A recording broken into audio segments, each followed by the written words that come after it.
On the user profile, the user can check his orders or his order history, but that is something which we will implement later on. For now, we will just add a logout button.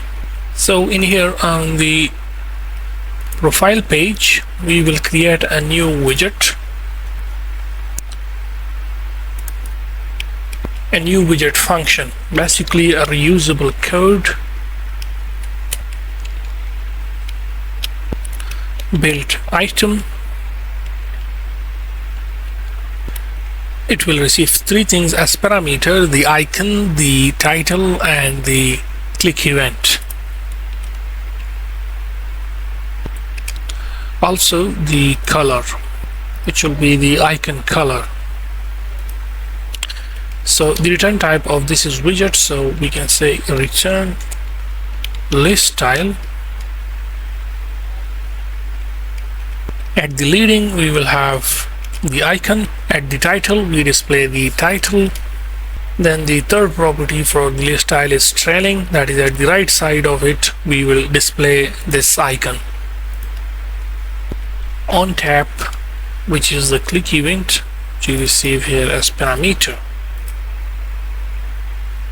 Also, let's implement another reusable widget which we will use, that is basically the divider widget.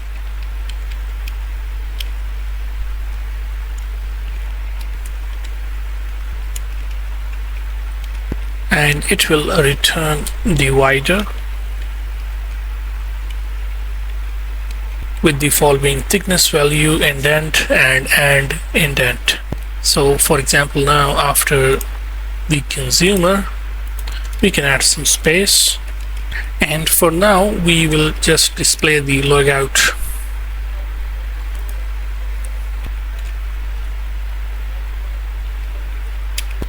The icon will be icon.logout outline, the title logout, color will be red, and then the click event on tap.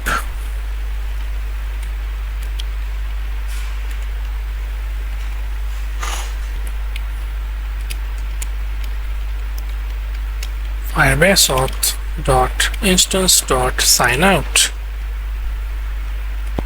and when the user click on it, logout, then sign out the user and send the user to the login page. Now we have to cancel the subscription. For example, on the user provider where we listen for the updates, so this subscription, when the user wants to sign out, now we have to cancel it. So we can say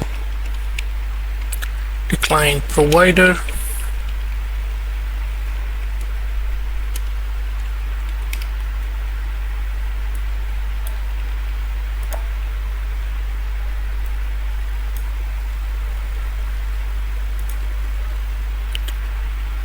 and then on the profile page here we can simply say provider dot of user provider context listen false dot cancel decline provider. Now in the same way we will implement the other buttons, or you can say other items, like the discount and offers button, the orders button, but since we have not yet implemented those pages, so that's why we will proceed for now with the logout button only.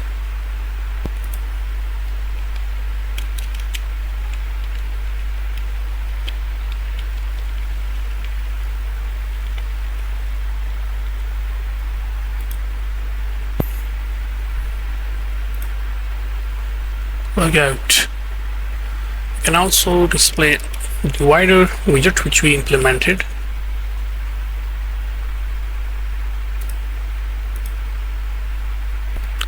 So now if we click on logout, it will log out the user.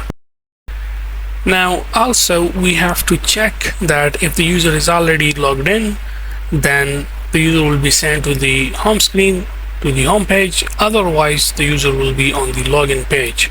So that is something which we have to add here. So in the auth let's create a new page, basically a code file you can say, which will be check user status.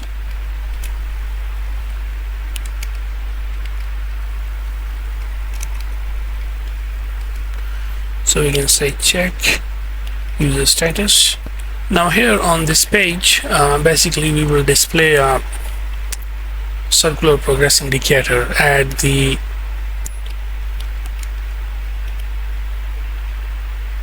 body at the center. Circular progress indicator with color green.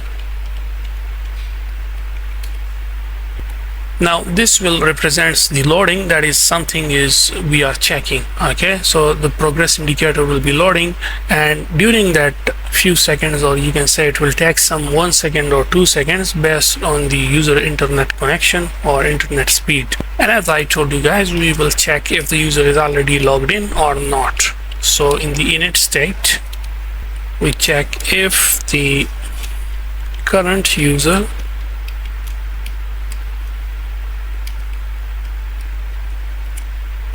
become equals to null, then send the user to the login page, otherwise send the user to the home page.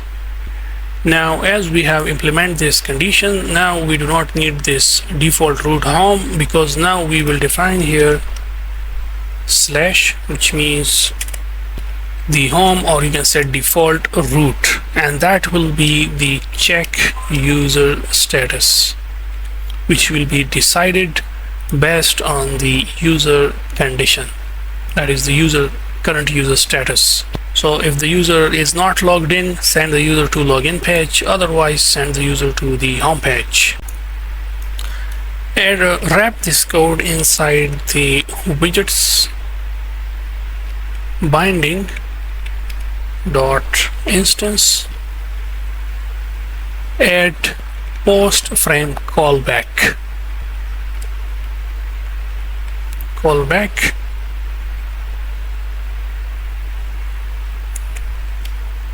and paste the code inside.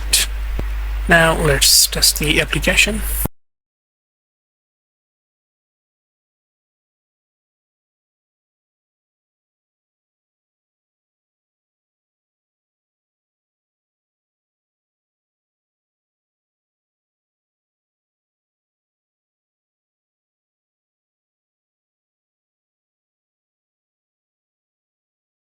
Now you may have noticed now that I logged in as Olivia, but it displayed the previous user info. The reason is it didn't clear the previous data.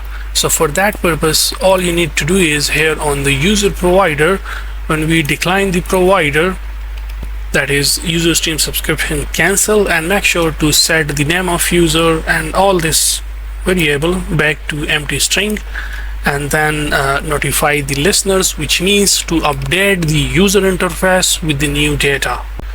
For example, each time when a new user logged in, then on the auth view model, when any time when a new user logged in, then we have to call the get user data function each time. So for each new user, it will get the user data. Now to this function, we will pass one more parameter, and that third one parameter basically, and it will be the context.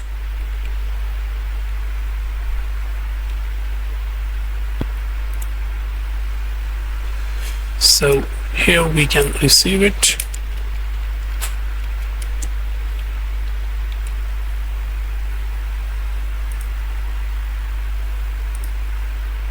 So once you do these changes, now let's install the app on the phone. And now let's first try with John.